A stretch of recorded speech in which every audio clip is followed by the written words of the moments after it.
आज का डेट पता है किसी को क्या है? आज है 18 मई। कौन सा डे होता है? किसी को पता है? किसी को नहीं? ओके, सो बेसिकली 18 मई को हम सेलिब्रेट करते हैं ग्लोबल एक्सेसिबिलिटी अवेयरनेस डे। कौन सा डे सेलिब्रेट करते हैं हम? Very good. तो किसी को पता है इस डे के बारे में, global accessibility awareness day?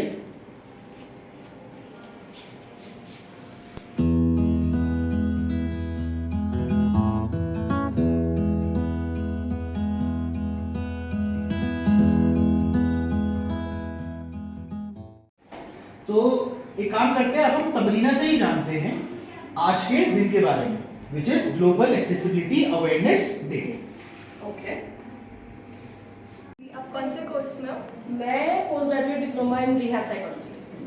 Okay, accessibility क्या है? एक्सेसिबिलिटी इज बेसिकली कि जो हमारे आसपास की सराउंडिंग्स हैं या जो फैसिलिटीज़ हैं, क्या वो उन लोगों के लिए अवेलेबल है जो कि एबल बॉडीड है, जिनको वॉकिंग में, हियरिंग में, सीइंग में कोई प्रॉब्लम नहीं है, या वो उन लोगों के लिए भी अवेलेबल है जिनको किसी भी तरह का कोई भी इम्पेयरमेंट है, weather that's hearing impairment, whether that is locomotor impairment, weather that's visual impairment. Simple example, ramps, stairs पे कंट्रास्ट बॉर्डर, कि अगर किसी को विजुअल इम्पेयरमेंट है तो वो क्या वो स्टेयर्स चढ़ पा रहा है, उसको दिख रहा है कि स्टेयर्स में डिफरेंस है, या वो सीढ़ी से नीचे गिर रहा है क्योंकि उसको स्टेयर कहाँ खत्म हो रही है वो दिख ही नहीं रहा। तो एक्सेसिबिलिटी, या फिर अगर हम विजुअल कंटेंट की बात करें तो अगर वीडियोस हैं तो उसमें subtitles. So these are some of the aspects जिससे एक्सेसिबिलिटी मेजर की जा सकती है। तमरीना दी, ये बताओ, आपका कोर्स PGDRP ये तो एक प्रोफेशनल कोर्स है, तो ये कोर्स एक्सेसिबल कैसे है, और अगर है तो इसमें चैलेंजेस और अकोमोडेशंस क्या क्या है? So it is a professional course, yes, and there are a number of challenges and a number of accommodations जो मेरे को provide किए गए हैं। Accessibility के नाम पे the course is being made accessible. I won't say it was accessible, but it is being made accessible. OPD है हमारा, आउटपेशेंट ट्रीटमेंट होता है, हमारा आउटपेशेंट डिपार्टमेंट है। तो जब केसेस लिए जाते हैं तो I am paired with somebody, so instead of taking a case individually, because that is difficult for me, क्योंकि केस हिस्ट्री फॉर्म भरना, टेस्ट एंड टूल्स लगाना थोड़ा सा मुश्किल है फॉन्ट साइज की वजह से, आइज की वजह से। तो I am paired with somebody, और मेरे को जो असाइनमेंट्स हम बनाते हैं सब हैंड रिटन असाइनमेंट सबमिट करते हैं, बट क्योंकि मेरी हैंड राइटिंग स्पीड खराब है, मेरी हैंड राइटिंग भी खराब है, मेरे को प्रोविजन है कि मैं असाइनमेंट्स अपने वो कर सकती हूँ, टाइप सबमिट कर सकती हूँ। थर्डली, ये भी एक अकोमोडेशन मेरे लिए है कि जो परफॉर्मेंस टेस्ट वगैरह होते हैं उसमें भी मैं किसी की हेल्प ले सकती हूँ, क्योंकि some of them require precise hand movements and colour coordinations as well. तो उस हिसाब से कोर्स में चैलेंजेस है, but there are accommodations being made in the course as well to make the course as accessible as possible. अरे क्या discussion चल रहा है भाई? सर, आज हम ग्लोबल एक्सेसिबिलिटी अवेयरनेस डे 18 मई के बारे में बात कर रहे हैं। आज हम तमरीना दी से जान रहे हैं कि सारे के सारे जो प्रोफेशनल कोर्सेज है जो यहाँ पे चलते हैं, जैसे PGDRP, वो एक्सेसिबल कैसे और उनको और एक्सेसिबल कैसे बनाया जा सकता है। सर से पूछ लेते हैं कि इस कोर्स को और ज़्यादा एक्सेसिबल कैसे बनाया जा सकता है। सर बताइए। ओके, तमरीना और आप सभी, हम लोग अक्सर जानते हैं कि अधिकांश जगह पे, क्योंकि साइकोलॉजी को एक प्रैक्टिकल कोर्स मानने की वजह से बहुत सारे स्टूडेंट्स विद डिसेबिलिटीज़ को इसमें एनरोल नहीं किया जाता और उनको मौका नहीं मिलता।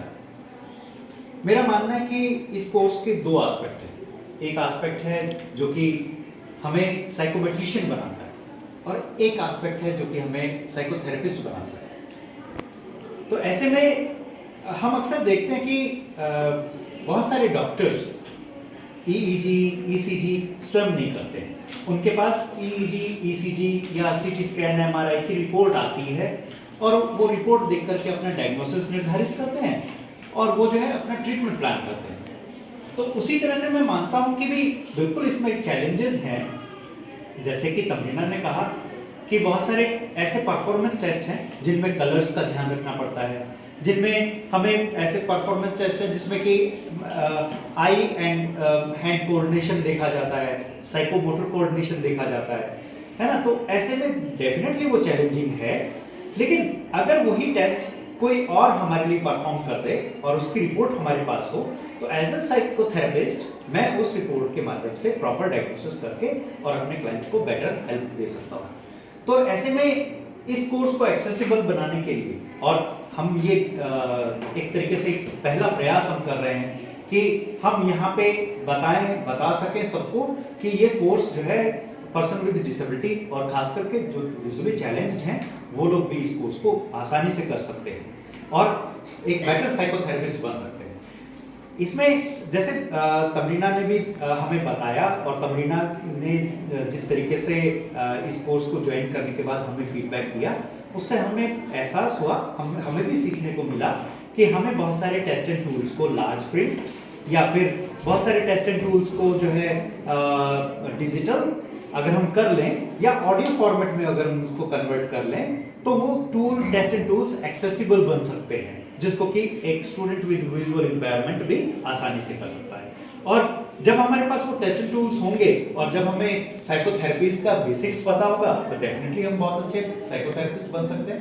नहीं बिल्कुल सही बात आपने सर, क्योंकि psychology for me is a field जिसमें बात करके आप बहुत कुछ कर सकते हैं।